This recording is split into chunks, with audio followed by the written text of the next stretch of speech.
Hey, it's Ben, and today with my friend Eileen. We just wanted to talk about healing parental wounds.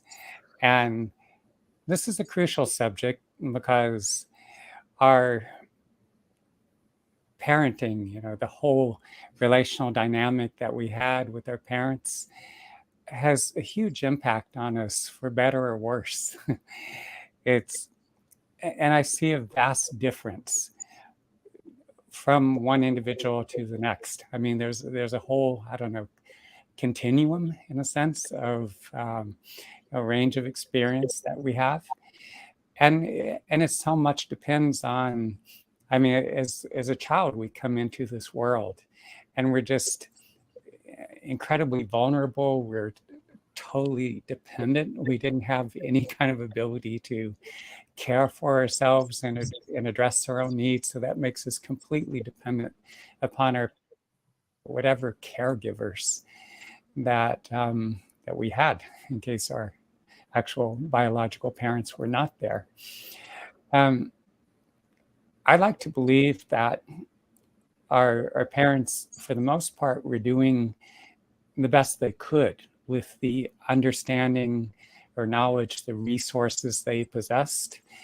Of course, that's not always the case. Some parents are, like anyone else. Parents are human beings, and you have some people who happen to produce offspring that could be malicious or spiteful, and do things that are quite harmful for their children. And yet, again, I do feel that the vast majority of parents are coming from a place where they genuinely want to do the best they can for us. And I think we need to take into account, every one of us, on some level we struggle, and we struggle with all kinds of issues, in our relationships, in terms of being able to support ourselves professionally, within our work environment, or what we have to do to generate an income. Our personal relationships too, and our relationship to ourselves is affected by how we were raised and how we were brought up.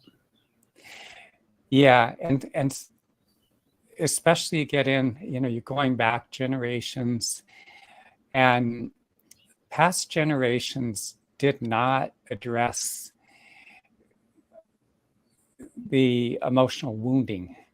And so many of our parents or grandparents and generations further back, like you hear these accounts, for instance, of what's come out more recently is among the Native Americans, where many of the children were taken from their families and put in these boarding schools. And so many of these children were subjected to all kinds of abuse. One, they were shamed, humiliated. They were beaten for speaking their own native languages. Many of these children were actually sexually abused. And they're finding sometimes many graves of children who actually died at these boarding schools. And so a lot of these children were subjected to horrendous trauma.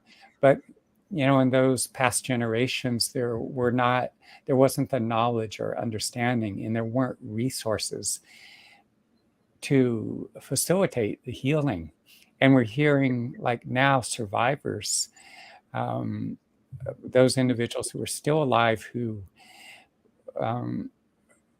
grew up in these boarding schools, and they're sharing the accounts of their own trauma that they experienced. And that's outside the family, but even within families, there were so many incidents of the prevalence of alcoholism, um, just childhood physical, sexual abuse. Remember my mom's, one of my mom's husbands back there, and just hearing the accounts where he would talk about uh, his own father's heavy drinking and the beatings that he and his siblings were subjected to.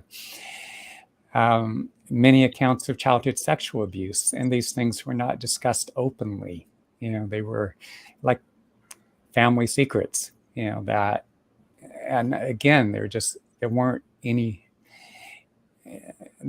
real resources available for people to seek help for the most part, and so people our parents, our grandparents internalize their own emotional wounding.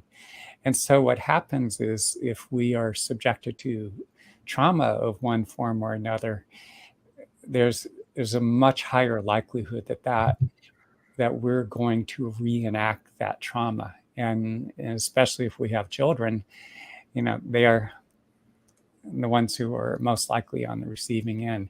That does not in any way absolve our parents of responsibility, because I feel each one of us has a responsibility, that we're all wounded in some way. We all go through some kind of wounding experience, somewhere, somehow, somewhere along the way. But despite that, it's upon each of us as we grow into our adulthood. We need to be doing the best we can, to learn about our own wounding, to develop a greater understanding of it, and to take whatever steps that are necessary to facilitate the healing of this wounding. Now, on the other hand, another point too I want to bring out is that I know of many instances of, because I've been in practice like 35 years now. So parents who, especially knowing them personally, having some of them working with them for some period of time, that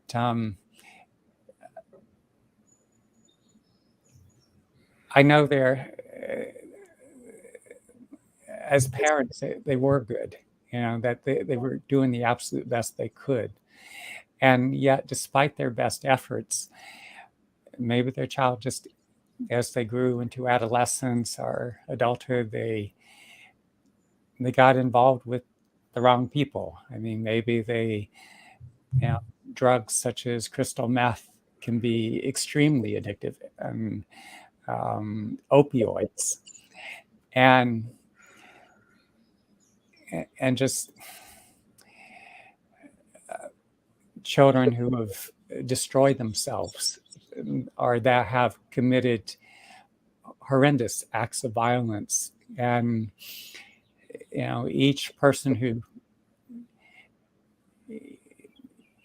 one of us, we're our own separate individual to an extent. You can't say it all has to do with parenting, or some of it just happens to be the temperament of that individual child. I remember seeing an interview with Jeffrey Dahmer's parents, of all people, and and just, you look at the pictures of Dahmer. I mean, he was just to even look in his eyes, it was chilling. It was very disturbing to see that. But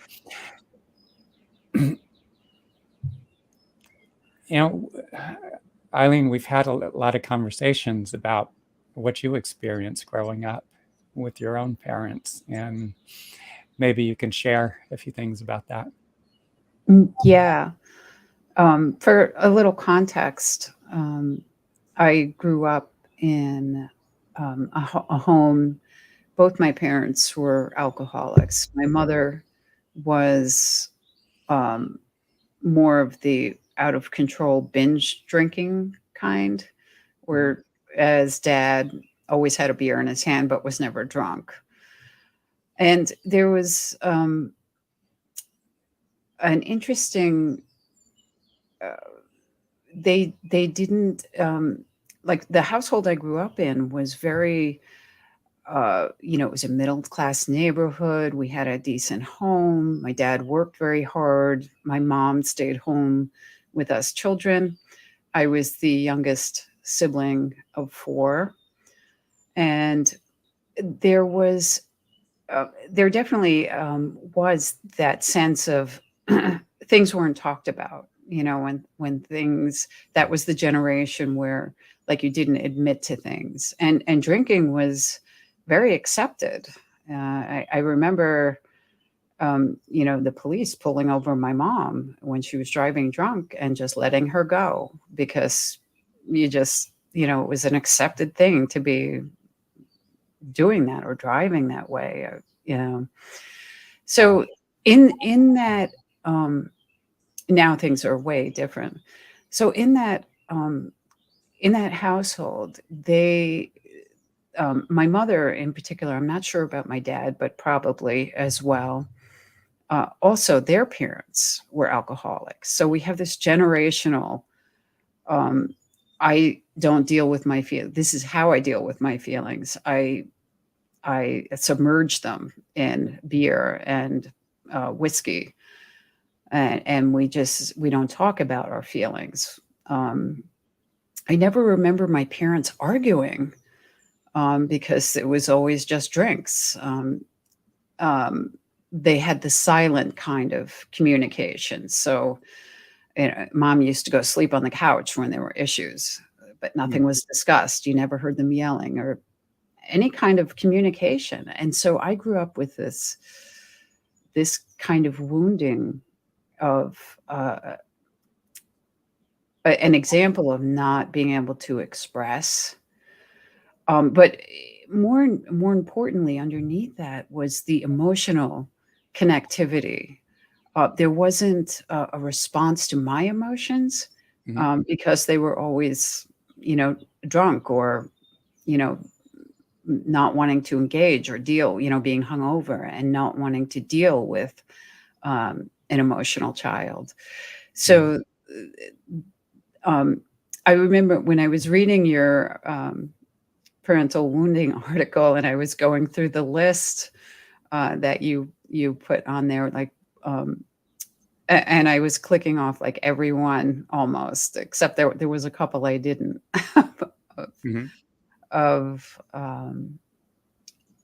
uh, yeah. So I'm spacing out right now at the moment, but there were a lot of them that clicked for how I grew up. Mhm. One of the things that struck me in our conversations was just the um, I'm not sure the right words, but just your mom would direct so much of her venom at you. It was just on an emotional level, it just sounded like this brutal assault. And maybe you could elaborate a little on that. Yeah, yeah. Um, my mother was a very, very frustrated. Um, she was a stay-at-home mom, but at the time, like in the 50s, they wanted to promote her to office manager. And so I think not only was she frustrated with being a stay-at-home mom, uh, my dad would not allow her to work outside of the home. So in her frustration with her marriage and her frustration of perhaps being that stay-at-home mom, it was directed. Um, and and it was directed in a very neglectful kind of way. I was the last one, and she just sort of stopped caring. And there was this. Um, she was very harsh in her criticism at certain points that were just brutal. At times when I would approach her with very vulnerable, when I would approach her in a very emotionally vulnerable way, it was just cut off and dismissed. Um, and sometimes it doesn't even have to be a huge emotional um, event that causes this parental wounding. It can be subtle, like Mhm. simply a parent. I used to suffer from horrible nightmares when I was a child, and there was just dismissal. Mhm. It's just a dream. Get over it. Go back to sleep Mhm. without any of the empathetic, um, relational understanding or compassion. When people are heavily medicating with alcohol, they're not available for you. And neither of my parents were Mhm. at all. And this is what happens. And even though it's been decades, it's really been many, many, many decades. It's still so important to engage with the relationship you have in yourself of where these patterns came from, because it's still living there unconsciously. Mhm. I can't just say, that was decades ago, I'm not going to deal with it, because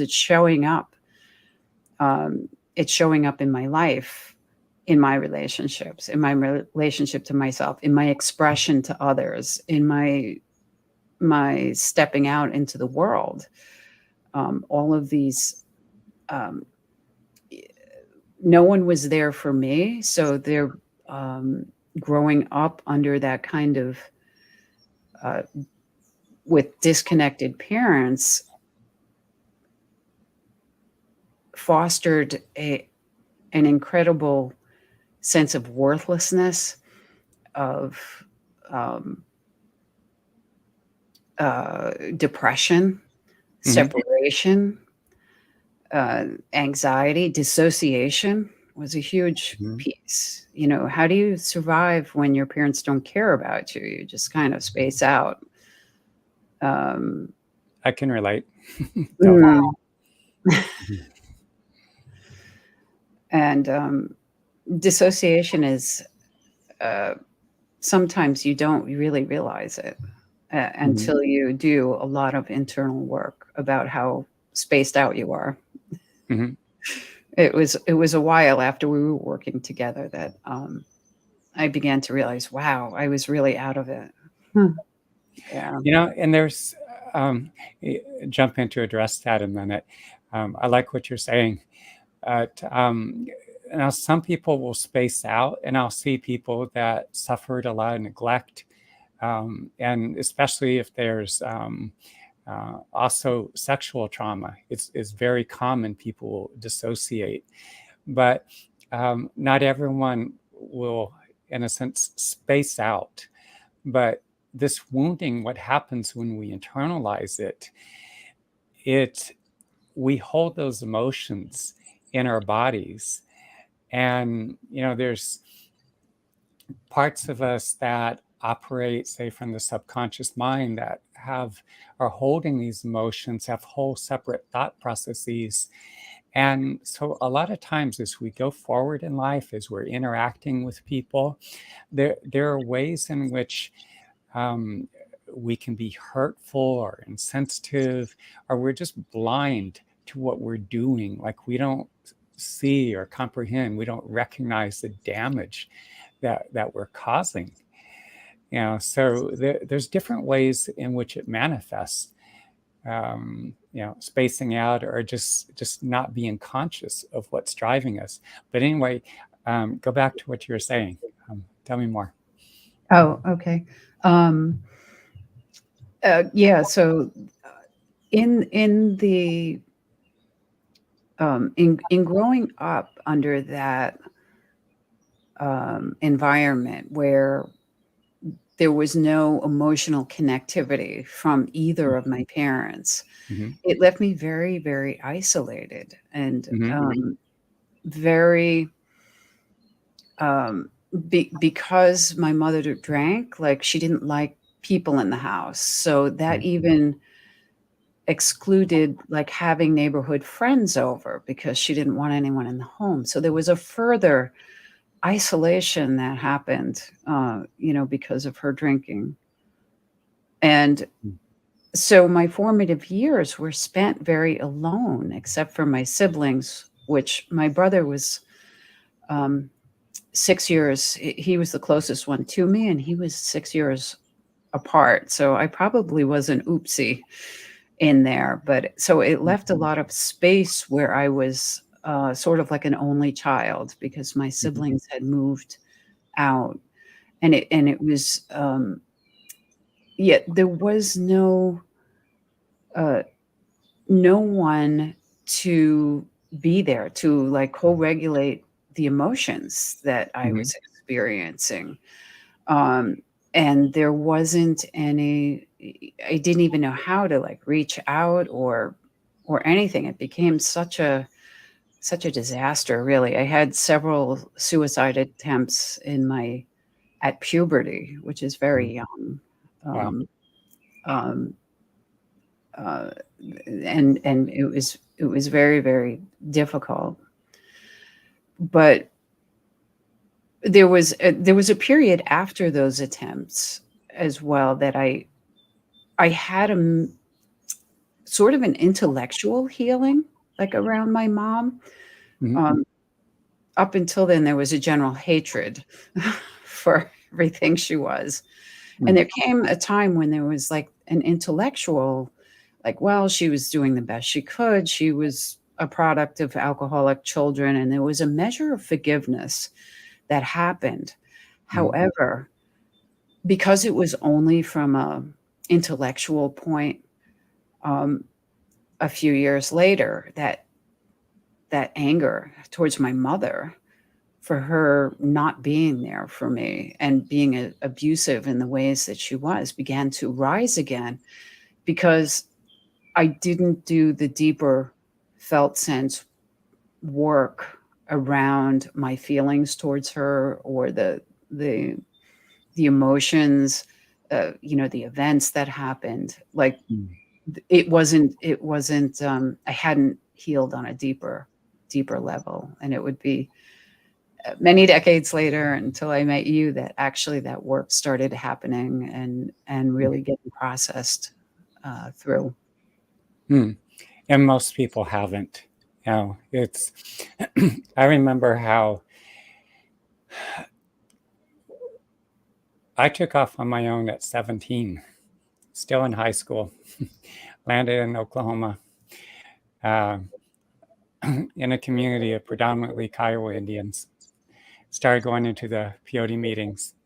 And when I apprenticed with this traditional Kiowa native doctor, and he was extraordinarily powerful when it came to treating people with this whole range of physical conditions.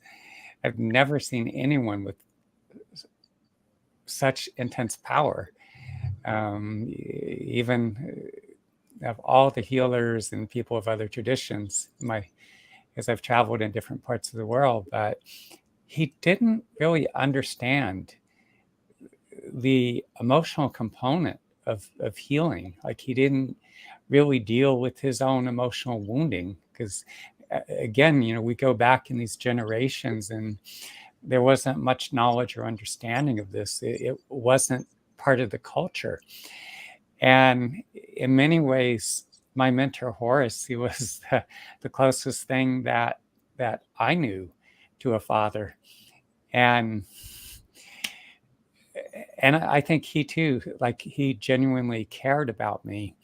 There was that bond, but it, in some ways it was also like a reenactment because he possessed that power. But there were times when he too drank, and so.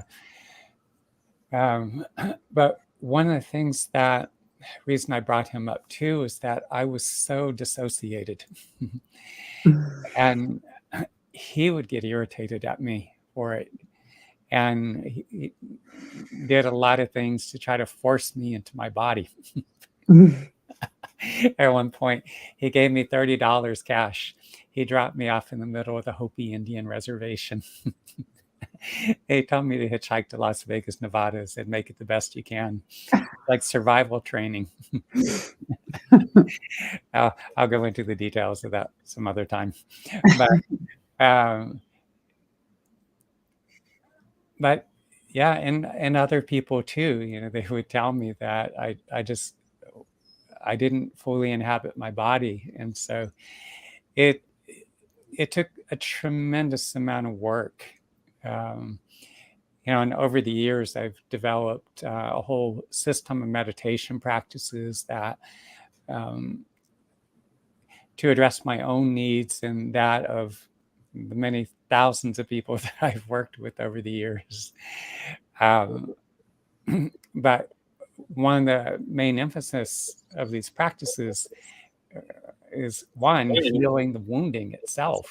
You know, we have all this, you know, we carry the residual of these emotions that we haven't dealt with or processed. And, you know, we go through these, you know, as a child, we're just extraordinarily vulnerable. We're completely dependent upon our parents.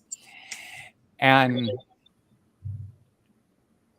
so, you know, here we are in this incredibly vulnerable state. And then there's this relational dynamics that is playing out. And sometimes it's eliciting a lot of very painful, distressing emotions, where we have absolutely no means with which to process what we're feeling.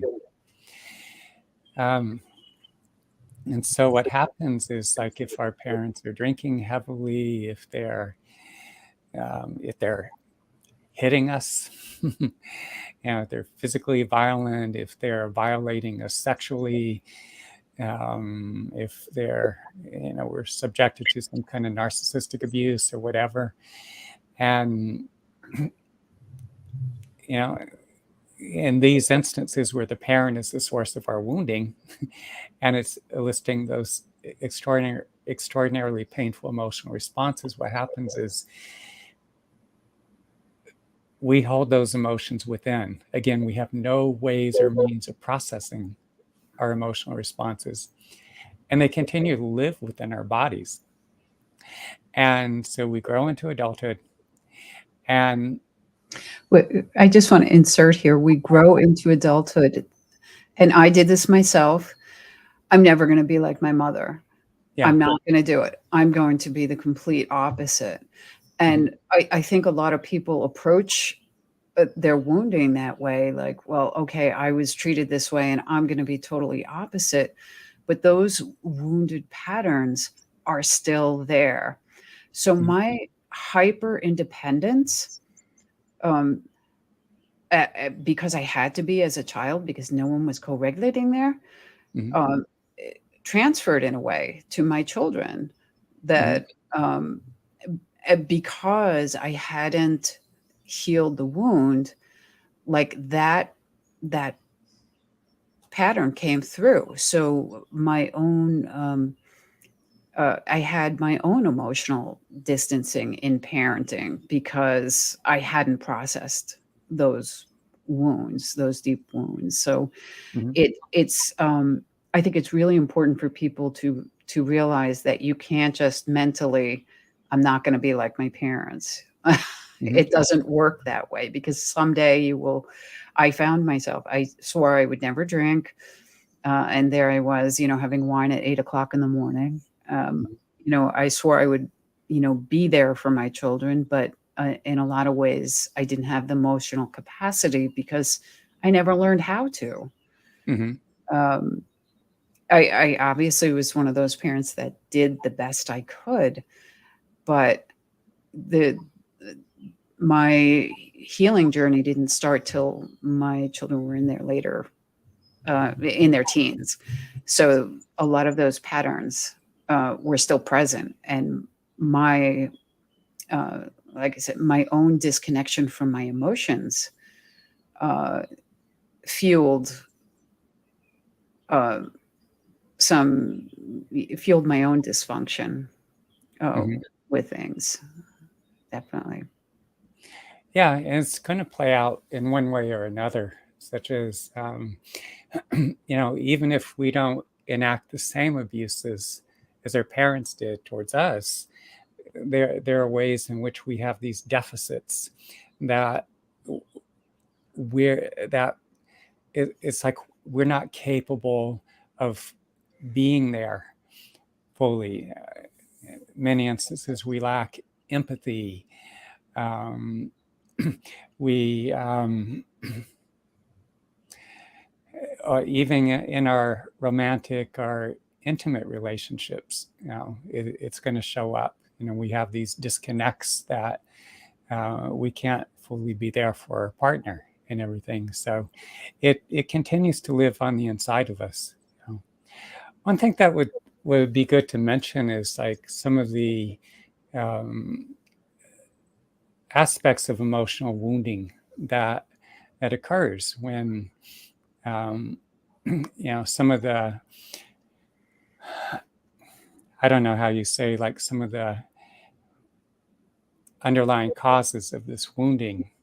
So and a parent doesn't necessarily have to be overtly physically or emotionally abusive, although that's a big part of it. But there are times where um, many instances where parents provide for the physical needs of their children, and yet they're just incapable of being there on an emotional level, providing the love, the sense of security, the attachment, the being able to emphasize um, with their children's emotional needs. And and so as a child, we're we're doing the best we can to make sense of this world that we've come into. There are times we get triggered emotionally. So if you have a parent, who can be present and patient with you and understand like what's going on, understand that you're having maybe a meltdown or emotional reaction, and could just again be calmly present, and that helps you to contain your emotions and develop that capacity where you learn to process and work through your emotions.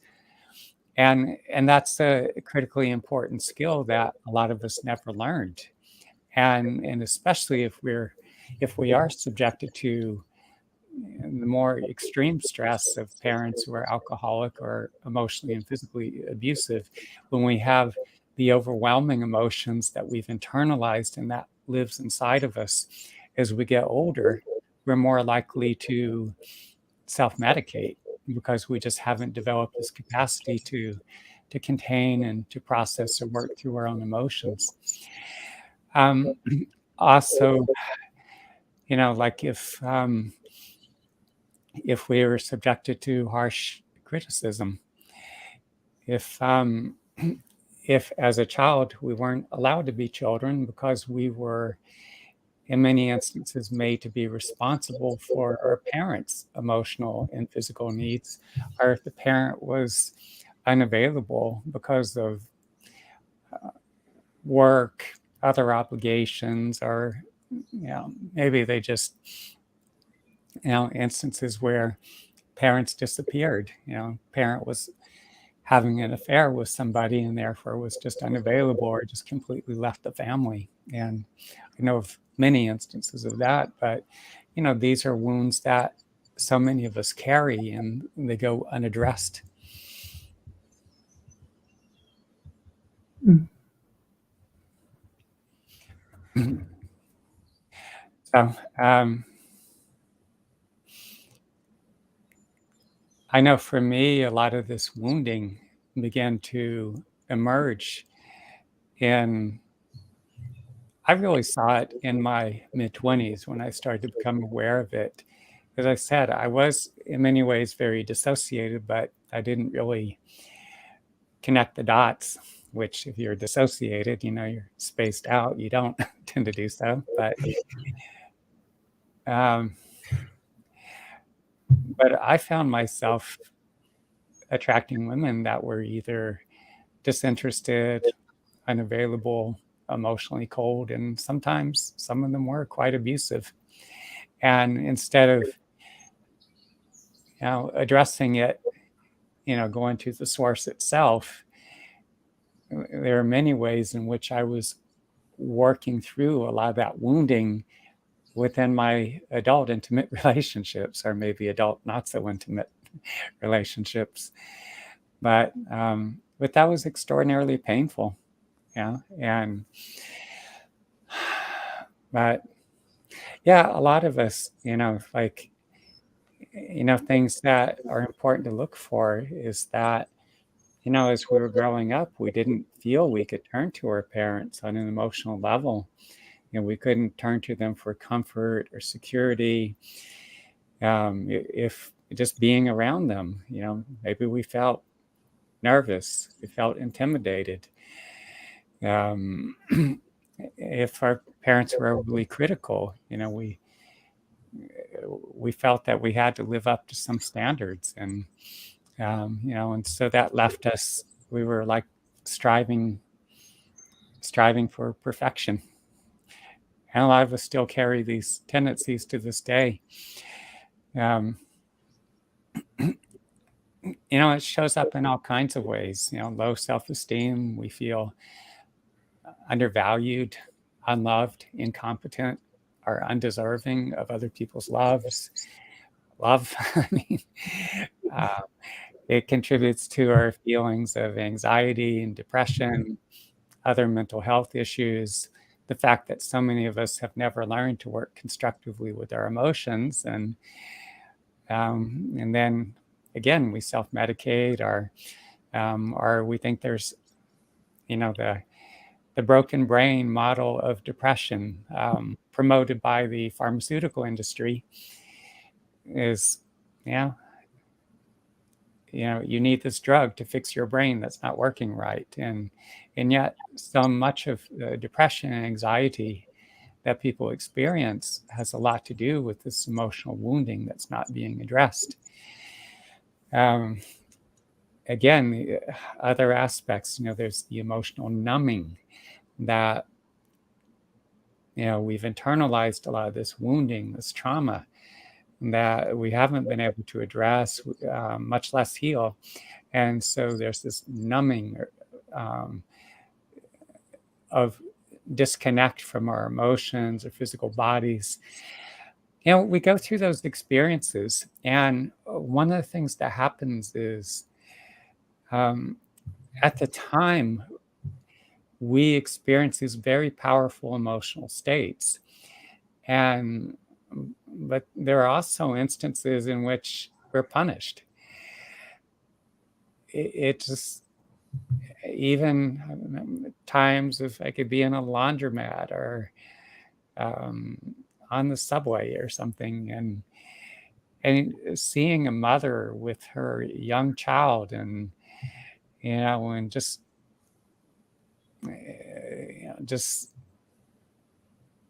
yelling at the child, you better stop that before I smack the shit out of you, and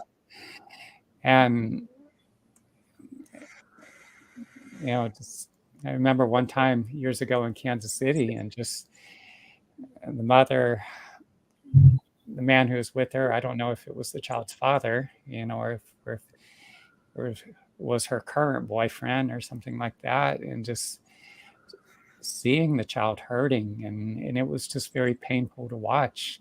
Just I was feeling the child's pain, and just at that time, just being in my mid-20s, just feeling helpless to do anything about it. Yeah, that I've seen. We've all seen that in the grocery store, or, the parent that is just creating a trauma response right there. And it's so sad. It's so awful. There's and it's true, just what you said, when a lot of times it's that you're at a very vulnerable moment. For the grocery store children, maybe a meltdown or whatever. Uh-huh. So you're open, you're tired, you're whatever, and then you're hit with this brutality of, don't cry or I'll give you something to cry about. Like those kinds of responses are so deeply wounding. Yeah. Those kinds of words. I know my mother,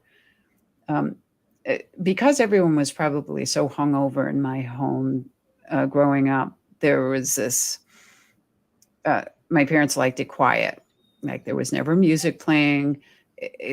We had if I walked up the stairs too loud, I was punished by having to walk up and down the stairs quietly. Like they liked it quiet. And that, just that whole oppressiveness of expression, of making noise was totally, it's one of the patterns I'm still working on, to be able to express and to, um, uh, be in touch with the emotions and express them Mhm. verbally. Um, yeah. So those small things like that can really do a lot of damage. And again, I think I may have touched on it, but if our parents weren't there for us emotionally, then and we weren't able to establish that kind of secure attachment, so that when we did have an emotional response or reaction to something and it was upsetting to us, then we never really learned or developed that capacity. So many of us to be present with our own emotional responses, to process or digest those emotional responses, to work it through. And so, because we haven't done that, it's um, these emotions are going to get backed up within us, and so we find all these unhealthy coping mechanisms to just, again, we rely on alcohol and other recreational drugs. Or I was thinking too, like I've seen a whole range of different situations. Definitely, in some instances, I see I could feel like the emotional violence coming out in the parent's expression or reaction to their child. If you don't stop crying, I'm going to give you something to cry about, or I'm going to smack the shit out of you, or something like that. Mhm. Obviously violent. I remember one time in Albuquerque, New Mexico, and I could tell the mother was a bit flustered, but I think she was, actually, God, who was it? Where in the start of my chapter, I refer to Donald Winnicott, and where he's talking about the good enough parent. But um, the, the child was being extraordinarily difficult at the time, and I don't remember exactly what was said at the time, but she said, "No, you're throwing a tantrum now," and I think the boy was maybe 2, 3, 4, somewhere in there. And he just screams at the top of his lungs, "I am not throwing a tantrum." And it was one of those moments where it's difficult. Like, okay, I don't want to laugh because I know she's struggling with them. She's doing the best she can with them, but it was pretty hysterical. It was one of these things, this was before smartphones, where you would have wished you had a smartphone, could have filmed it, but no.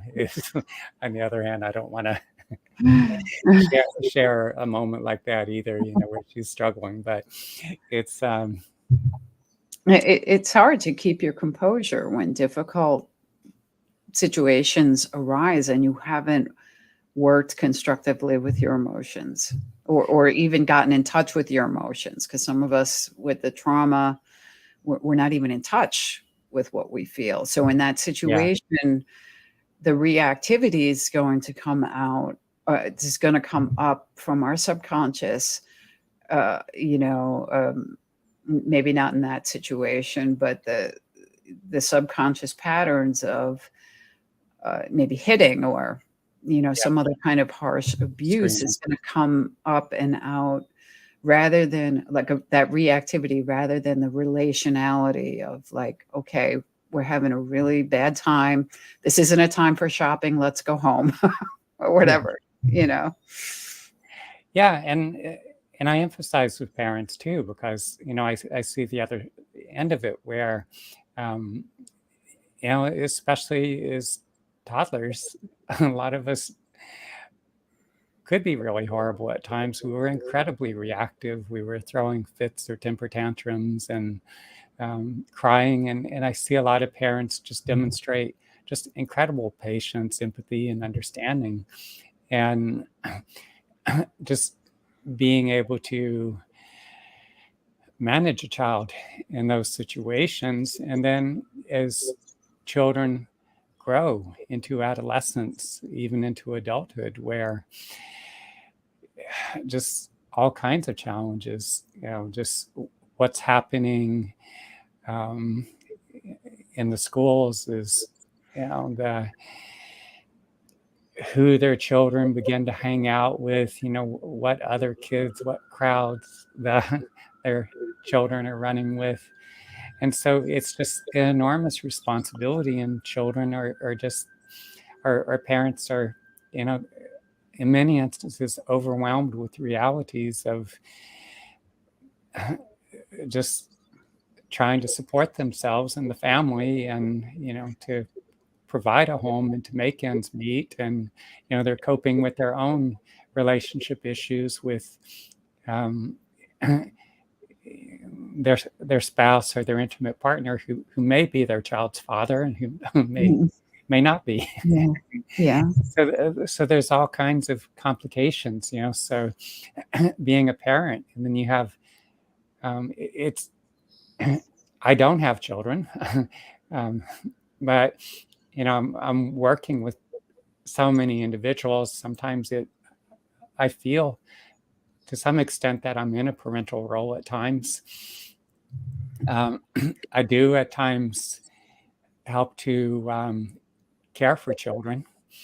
I see a lot of instances where parents are not there, maybe where parents have abandoned their children, or either physically abandoned the child, or maybe drinking so heavily that they're just not able to be present. And so in many instances, I have stepped in a sense to, um, and I think that makes a big difference, because, I see so many instances where um, either one or both parents are just so dysfunctional, either because of substance abuse issues, or just because they are physically remove themselves, they abandon the child, or they're actual threat to the child. Just emotional, narcissistic abuse, physical, sexual um, abuse, all these things, and and when I can, I mean, because it's painful to me. Mm. It hurts to see that, and if I can be there in any way for a child who's in need, it's I have so much work, other things that I'm doing, but sometimes it's like, forget it, forget that, you know, just be there to whatever extent I can, and People that have, in my childhood memories, people that reached out because I was having a lot of difficulties, and the people yeah, that reached out, that was so important. hmm Those memories of those people that um, tried and reached hmm out. was very, very powerful. So it's Mm-hmm. um, making a difference even in a small way like that, like Mm-hmm. intervening or making a comment or an offer or things like that can really make an impact in a child's life, that there's hope, or that Mm-hmm. there's there are other ways to relate in life other than the abuse I'm getting. Mm-hmm. There's other options out there. And that there's someone that genuinely cares about you. Mm. Yeah. And I see so many instances um, where, one parent could be horribly abusive, and it could be either. It could be the mother's abusive, it could be the father's abusive. Sometimes, if it was the abusive mother, I've seen instances where the father was the saving grace. Mhm. Um, Other instances where the father beat and then abandoned the child, and it was the mother who sacrificed and just ended up having to work multiple jobs. Mhm. Left the father in support of the children on their own. So, you see enormous sacrifices made by parents, and then other times where neither parent is available, or maybe the parents are abusive, and it's a grandparent that steps in, that intervenes, and it's the love of the grandparent that is the saving grace for the child. And as the child grows into adulthood, they carry that with them. They carry the love of the grandparent. There are other instances where um, school teachers, are just a neighbor or friend of the family. Just it could be um, strangers even in some instances. Recognize a child in distress and will, even if it's just for a few minutes, demonstrating some act, to demonstrate that care can make a huge difference. I get to mention too some of the specific manifestations, like if we're subjected to these various forms of abuse, like how it may show up, or how it tends to show up. Either I refer to my notes a bit because there's just so much Yeah. information to convey here. But like a lot of times when there's emotional, verbal abuse, harsh criticism, a lot of times our self-esteem suffers. There's along with that, there's this deep-seated fear of failure. That we're told that we're incompetent, that we're a fuck up, that we never will succeed, all these things. Uh, and that, of course, unfortunate consequence of that is that we don't have much faith or in our own abilities. If we're subjected to narcissistic abuse, oftentimes we struggle with self-identity, because the narcissist, they don't recognize the separate, unique individual. They don't recognize the separate, unique individual identity of their own child. And um, so because of that, we struggle to have a defined sense of our own being, our own self, separate from our parent. And we may also have the tendency to seek out approval. We're seeking validation from other people. Physical abuse, both physical and sexual abuse, there's often many of us who have suffered physical and sexual abuse are experience PTSD to some degree. We're deeply traumatized by it. There often are degrees of dissociation, um, and with sexual abuse, often there's a sense of being at fault, that maybe somehow we caused it, which in no way we did. We were vulnerable, we were a child or adolescent. Um, Often, there's a carryover that, we'll feel a sense of just disgust. It makes it difficult for us to trust. It makes it difficult for us to be open um, to form an attachment to another person and to be intimate physically. Um, Again, with parents that where there are issues with substance abuse, um, there's higher risk. Those of us who had parents who abused substances, we too have a higher risk of abusing substances ourselves. Um, if our parents, the environment was very chaotic and uncontrolled, then we're more likely to struggle with anxiety, and there's a greater need to maintain some sense of control over the situation. Many more examples that um, but again, these wounds, we carry them throughout our lives, until we find a means to affect healing of our own emotional wounding. There's a practice that I developed because, for years, I've been in practice, as I said, for 35 years now, but people would show up for sessions. They'd show up in my classes, or they would, when they came to work with me, individually.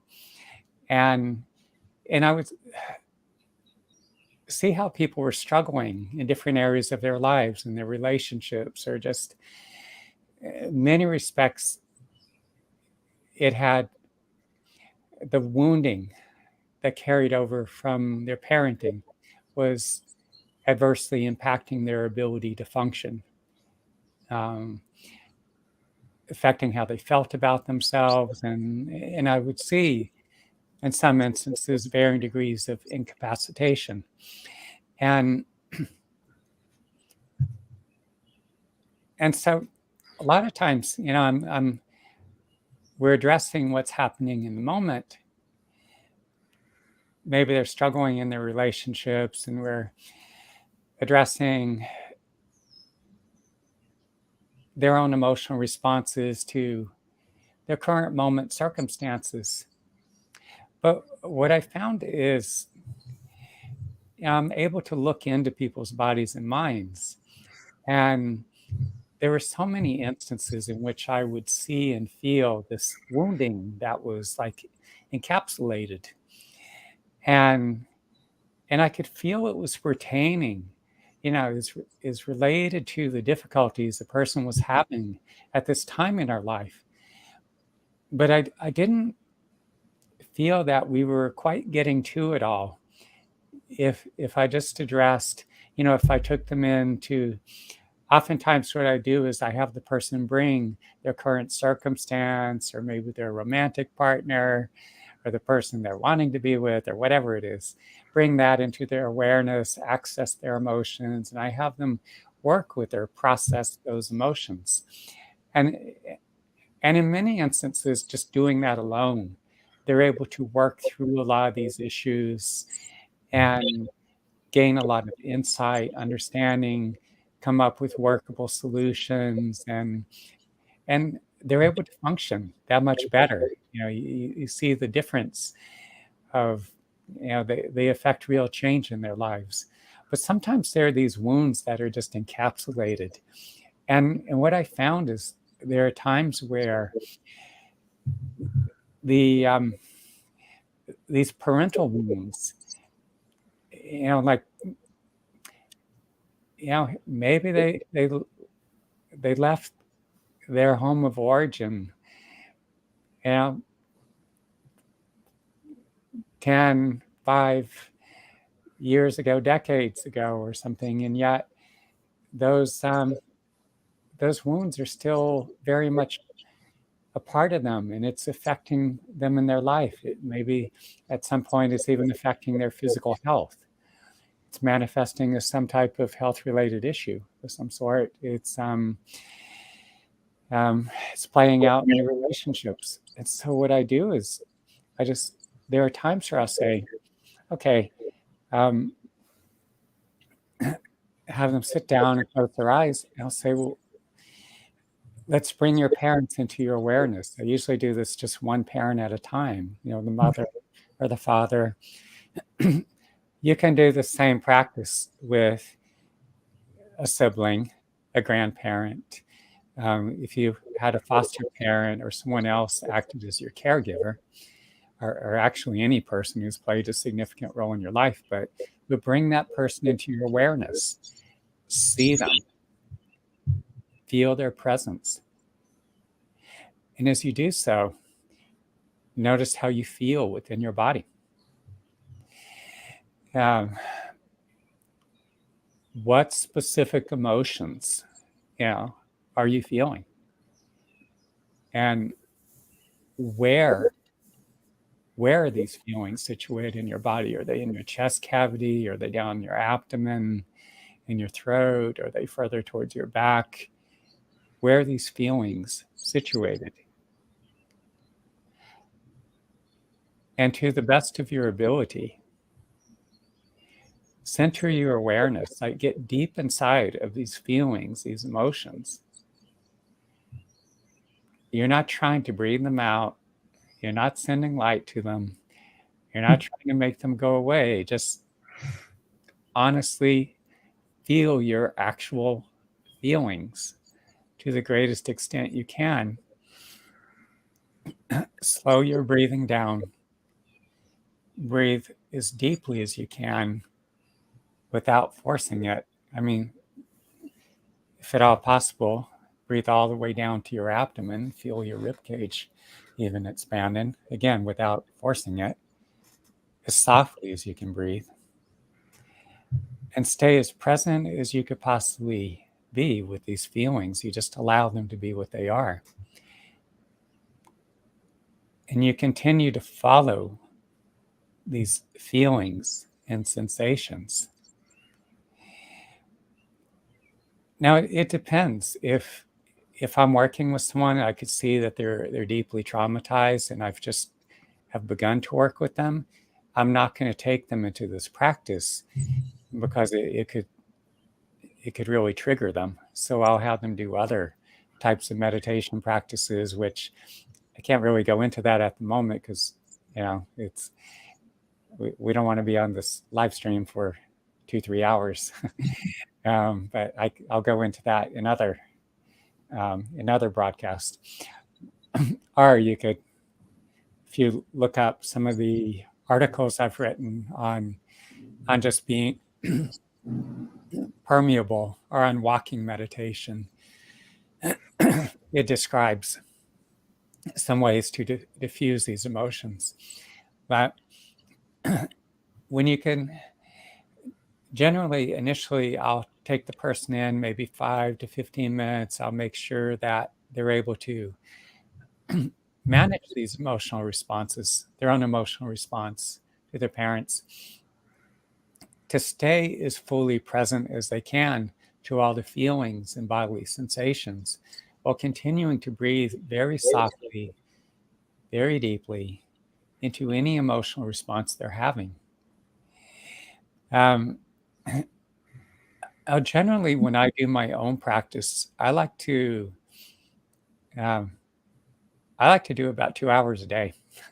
And that sounds like a lot of time, but you think of all the stuff we go through in our lives. No, I'm not focusing 2 hours a day on the parent by any means, but it does take a time, though, to get to the deeper spots, because we've hidden them and we've buried them for so long. Yeah. I know when I initially began working with you, I was so resistant to any of the practices, and I could only manage a couple of minutes to begin Mhm. with. I just couldn't sit. It wasn't my thing. I didn't want to deal with myself, all of that. Yeah. And really, literally started with 2 minutes. Mhm. And it's obviously evolved for quite a bit, but it does, um, the longer you're able to sit in relationship with yourself, the more you're going to be able to heal these wounds. And it takes time, like any relationship. If you don't spend time with yourself, you won't be able to heal those wounds, Mhm. because it's like any relationship. If you have a partner that you don't spend any time with, you're not really going to have a partnership or relationship. So Mhm. I like to spin it that way, is that you're getting in relationship with yourself. And what constitutes a good relationship? Time, attention, awareness, like all these things. And it takes time to relax from our stressed out lives and everything that we have going on. So 2 hours, it sounds, I'm sure a lot of people are, 2 hours. But as you build capacity, it makes the practices even more effective. You know, for me, having trained in these different traditions, so in the Vision Quest, you're being out 4 days and nights, fasting alone in the mountains without food and water. It's a traditional Native American practice. Is common for a lot of the Buddhist monks. You know, they practice, and a lot of the yogis in India. Like 8 hours a day, even. It sounds like a lot, but and people nowadays go, well, who has time for that? It's like, Mhm. how many hours are you spending scrolling through social media on your smartphone? Yeah, I mean, yeah, let's be honest with yourself. All those of you who are listening, how much time are you spending?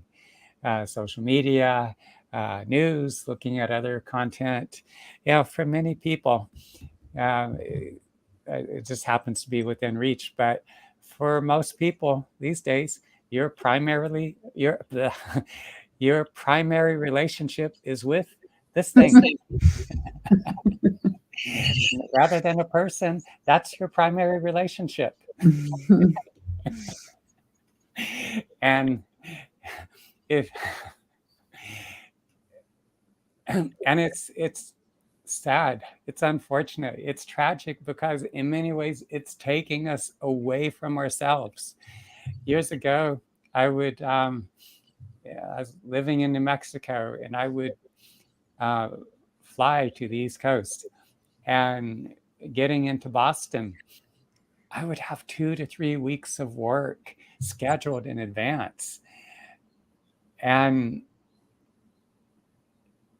I would be working my ass off, and then I'd go back to New Mexico, be doing so much work I would need weeks to recover. But people got so distracted because of all the technology, the devices, and you know, social media, sites like Facebook, and they're all engineered to, like everything from the likes and the the feedback, likes, comments, the infinite scroll, all that. Everything is engineered to keep us on their platforms as long as possible. And so we didn't. Even yeah, even if you don't have an addiction problem, they'll make Facebook will make one for you. It is an addiction, for a large percentage of the population. So um, it's a struggle for many of us. Even I have to like set time limits on how much time I'll let myself look at news or look at social media, even though I have to use social media in order to get content out. I have to be very careful and all that. But if we take some of that time that we spend staring into the idiot tube, television, uh, what's a good equivalent name for these things? Smartphones. But Dumb it, phones.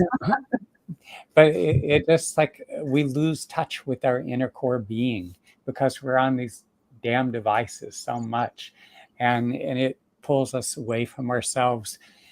And but anyway, even if you could only start with like 10, 15 minutes, whatever, do that and work your way up, to 25, 30 minutes, an hour or more or something. As you spend longer time, what I find that happens is you experience, you go to much deeper levels, you access deeper levels of the emotional wounding that you carry. You're able to process that. What I find though, going back to what I was talking about, is when I have people bring their parent into their awareness, and sometimes, like, all this time has passed. When you experienced a lot of those events that say were deeply wounding,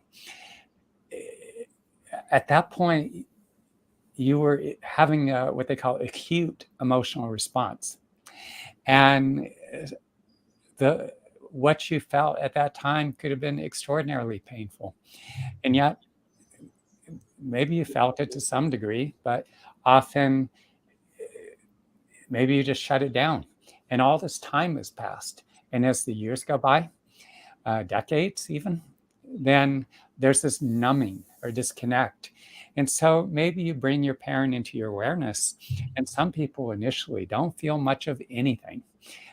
Maybe there's a flatness, lack of feeling, especially if parents were abusive in some way. Then you're like, maybe you don't want a connection. Maybe you just want to forget about them or disconnect or something. And I know people who completely sever ties with parents and stuff. But the danger with that is a lot of these wounds just encapsulate within the body and mind. And so they're operating from deep in the subconscious. We're up here in our heads, but they're down here deep within our body, operating out of these deeper parts of the brain, far removed from our conscious awareness, but they're still impacting our lives. It's, I don't know what they say, the conscious mind. Maybe it's like the equivalent of this last joint on my little finger, whereas the subconscious would fill the whole room or maybe the whole apartment building or house that you're living in or something. It's way vast in comparison. And so, like, we read all these self-help books. We watch the videos on YouTube. We work with a psychotherapist, which, is an important part of many of our healing journeys, by the way. But we're primarily working out of our conscious mind. But it's through our feelings that we are going to access the wounding resulting from what happened in our relationship with our parents. And so you bring your parent into your awareness. Maybe initially you don't feel anything, or maybe the feelings are just very slight, very minimal. Or maybe you start recognizing that your body in certain areas, like your neck and shoulders or somewhere else, you feel this constriction, you feel this tensing up. That's okay. At first, you may not feel much of anything. But what I recommend is continue to bring your parent in your awareness. Again, just bring one at a time to start with. Maybe you could experiment. Sometime you could see both of them, see how that works for you. But generally, I recommend one at a time. See them, feel their presence, and notice how you feel in your body, where you feel it. Even if you feel some part of your body tensing up, your neck, shoulders, your abdomen, go where you feel it tensing up, or any other sensations. Just keep breathing, very soft, very deep, and keep doing that. I mean, experiment. There are times I've done some of these practices, this series of meditations I developed when I first started focusing on my heart, focus down in my abdomen, other parts of my body. I was numb. I felt hardly anything to begin with. But as I kept bringing my awareness into my chest cavity, into my abdomen, it got stronger, more and more powerful. And there was this whole intense range of vivid feelings and sensations. It opened up this incredible depth of awareness. It gave me access to help me to access parts of myself that I just wasn't in touch with before. So even if you feel next to nothing to begin with, you continue to bring your parent into your awareness and your breathing with the feelings and sensations. You do that over the course of some days, weeks, maybe even months. Um, Feelings start to open up, memories start to emerge of different events, different interactions that you've had with your parent, or parents plural. Um, there are times, there are incidents that may have really impacted you, where certain things were said and done. Could be way in the past. Maybe it's something even recent. You could bring that into to your awareness, and as you do so, that may make the feelings more accessible. Now, I do find a vast difference too. A few things, other things I want to elaborate on is there are people I work with that the parents were just, for the most part, incredibly loving, supportive, and these parents provided, in many ways, a very good foundation for their children.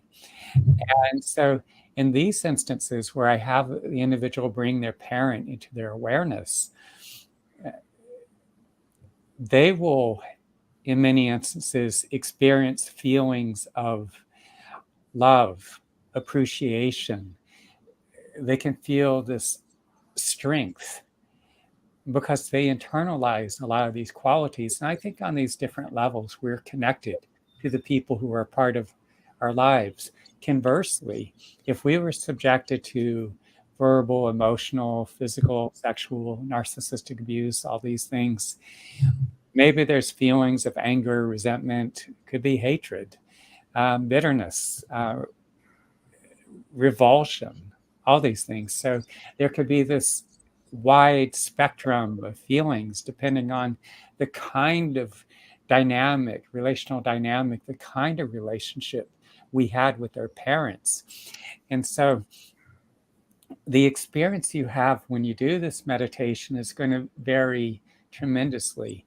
If the parents were largely loving, nurturing, supportive, then yes, you're probably going to experience more of strength and all that. Hold on, I just kind of noticed the battery's running low on my computer. I forgot to plug it in. Let me do that real quick. The the practices can be hard to start, but they are so worth doing. And I have to say, people, why do I have to do this? Why can't I just leave it there?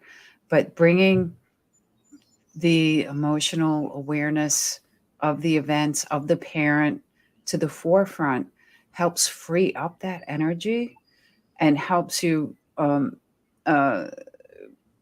process the emotions, and it frees up so much, and it has this, it makes you feel rich and alive again. I remember after working with you for a few months how I was like, I've been dead my whole life. This is horrible, but I feel really good, and I'm actually doing the practices and doing the work. Yeah, it's definitely, just to echo what you're saying, is that when we carry that wounding, you think of like the hard drive of a computer. Um, it has limited amount of space on the hard drive, and when your computer's backed up with all kinds of garbage files, then you run into trouble at some point. And so when we carry a lot of this emotional wounding trauma, then so much of, if you think of our body and mind as this gigantic hard drive, so much bandwidth is taken up by that emotional wounding. And so as you heal the parental wounds, what happens is it opens up all this additional bandwidth, and you have so much more depth that in range that you did not have before, that just was not present, all these additional resources to start emerging. And so that's one of the reasons it's so important to work with this practice. I don't have time to, say, because generally if I'm working with someone individually, I'll take them through this practice for an hour at a time. But you can watch the replay of this live stream, and you can go back to the part where I'm talking about the practice, and you can just sit. You could always reach out to me. I can work with you individually, and I can walk you through this practice. I can teach you. And as you learn this practice, it's going to be a valuable resource that you carry with you for the remainder of your life. And it's going to have multiple applications. It's going to be effective for other important relationships in your life, so that if conflicts arise, all that. Now, even if we had parents who were, for the most part, loving, understanding, supportive, there are going to be issues that arise or conflicts. And even, that can create barriers in the relationship. And so if you're able to bring your parent into your awareness, and whatever the conflict that's there at the surface, and you breathe you notice what you feel in response to those issues, that conflict, you work through those feelings, and it helps to give you more insight and understanding. And that'll help you to work through a lot of the differences with the parent. Say that's if your parent's still alive or whatever. And that way it's going to make it easier to communicate and possibly be a little more flexible, or to accommodate their needs or something. That can help to bring you closer together. You resolve a lot of these differences, and it helps to establish a deeper and healthier bond with your parents. Another thing too is I've had many instances over the years where I'm working with somebody, the parent dies at some point. I mean, most of us the majority of us are going to outlive our parents, or will have done so. And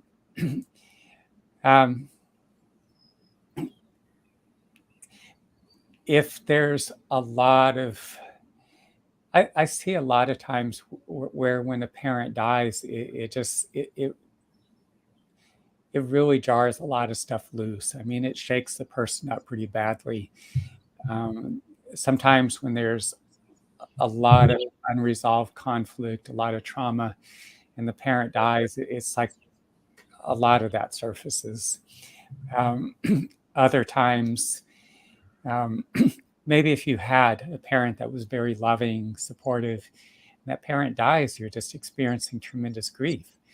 There's also just in the latter stages of a parent's life.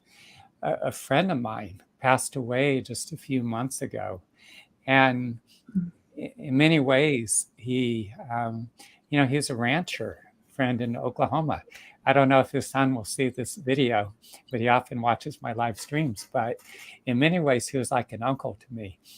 And I would go to Oklahoma, where I still go on the Vision Quest, but I would call this elderly rancher, and I would have these conversations with him.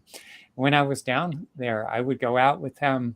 I would help him feed the cattle, roll out bales of hay, and open and close the gates, and all that. And I really miss those, the times I spent visiting with him. I miss the conversations that we had by phone, all that. And,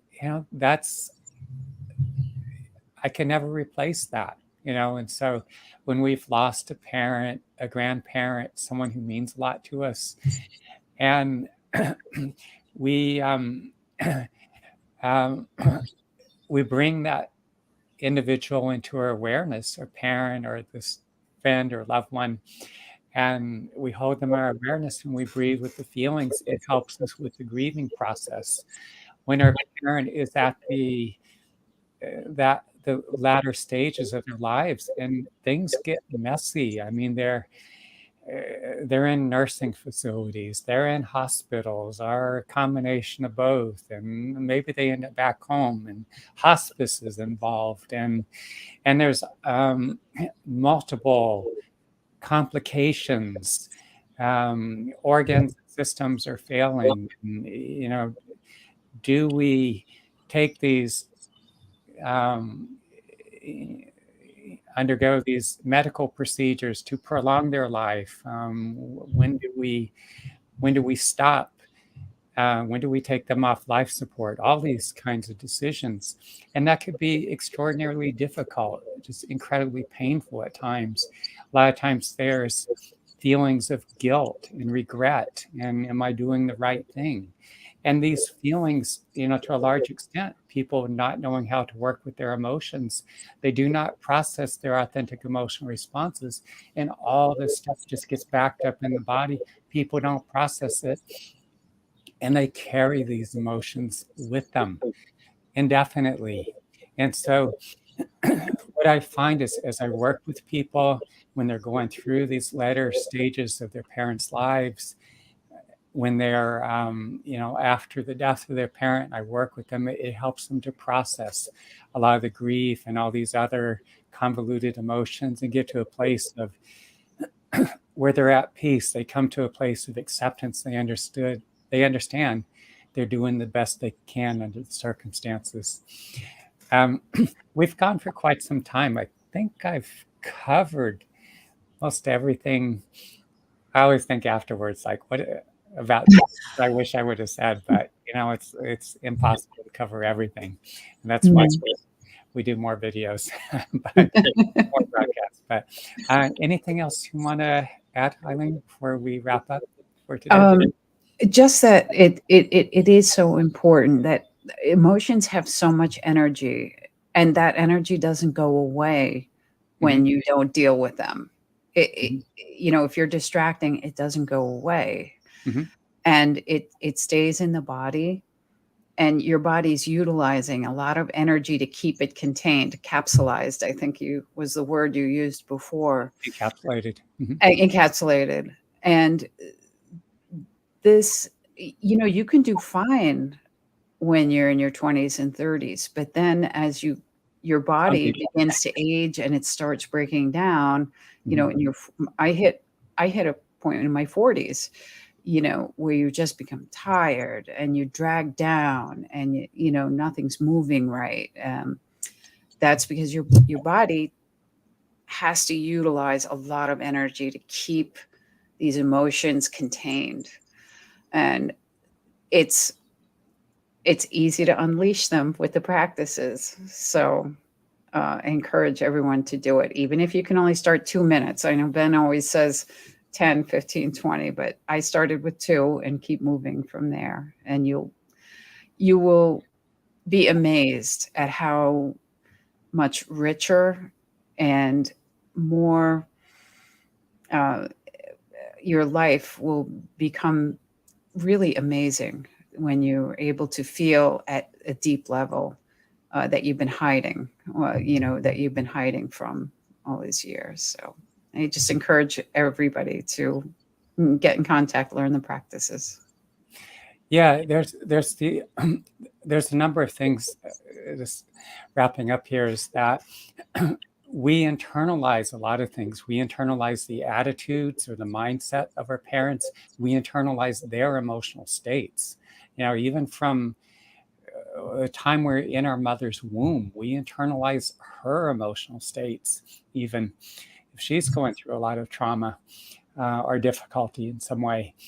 But again, the attitudes that our parents have towards us, the kind of relational dynamic that we experience with our parents, then we have our own emotional response to the events that we were experiencing. We internalize these impressions of the whatever traumatic event or whatever interactions that we had.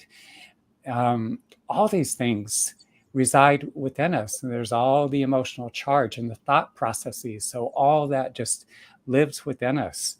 So it's all that needs to be thoroughly digested so that we can heal, transform, and integrate these parts of us and become more whole, for lack of a better way, have additional resources, but heal, become more highly functional. So yeah, definitely feel free to reach out to me. I'll be happy to, I do work with people, teach these practices. My Google Voice number where you could leave a message is 332-333-5155. And you could also go to my website, just benufana.com. And there's a link below to free resources that will take you to my BioLink page, which has a number of resources, articles, and you can sign up to have additional broadcasts and just what else? Articles I write, all this stuff, you could have it delivered to your inbox. So yeah, we covered quite a bit of ground. So I'll have a lot more to say, but we'll save that to later broadcasts. So bye for now, everyone. Thank you. Bye-bye. Bye now. Mm-hmm.